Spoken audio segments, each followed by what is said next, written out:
Individuality, the trademark of any artist, designer, or architect. Each desires a uniqueness to their creation, a quality that separates it from any other. Man naturally has this individuality, his fingerprint.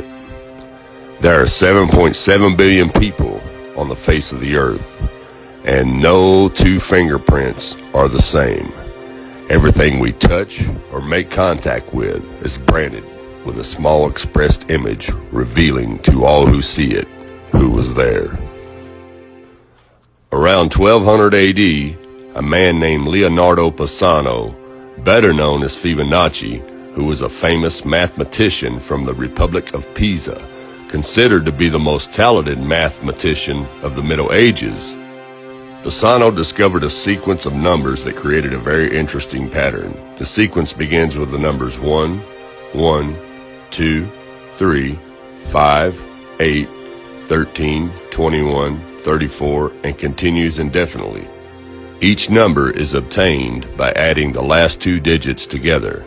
A rectangle with the length and width of any two of the numbers of this sequence forms what is known as the golden rectangle, a perfect rectangle. A golden rectangle can be broken down into squares, the size of the next Fibonacci numbers down and below.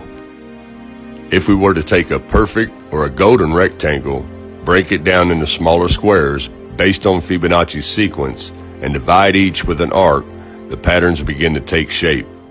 We begin to see Fibonacci's spiral. The spiral in and of itself is insignificant. Its importance is revealed in where we find it. Take, for example, the sunflower. The display of its florets are in perfect spirals of 55, 34, and 21, the sequence of Fibonacci. The fruitlets of the pineapple create the same spiral based on the sequence. The pine cone does the same. As currents move through the ocean and the tide rolls on to the shore, the waves that bring in the tide curve into a spiral that can be mathematically diagrammed onto a plot at the points 1, 1, 2, 3, 5, 8, 13, 21, 34, and 55. Buds on trees, sand dollars, starfish, petals on flowers, and especially the nautilus shell are formed with this exact same blueprint. With each segment of growth, the nautilus adds to itself one more value on Fibonacci scale. This blueprint can be seen around us on a small scale every day. But the greatest example of all is directly above our heads. Even the spiral of the celestial bodies above us are formed with the exact design that the tiny shell is formed. This sequence or blueprint appears to be the trademark of a designer, a proof of a creator, something left behind, indicating the one who was there, a fingerprint.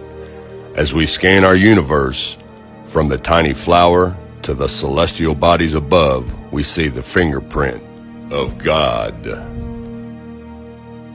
Now, this mathematical sequence was discovered in 1100 AD, and it's been hidden from us. They do not teach you this in public school. Now, I'm going to switch the camera around and show you how this works really quick. Okay, we start the sequence out with a simple rectangle, and then we make smaller rectangles within that rectangle. Okay, now here's the sequence. 1 plus 1 equals 2. 1 plus 2 equals 3. 2 plus 3 equals 5. 3 plus 5 equals 8. And the sequence can just continue on indefinitely. There's no end to it.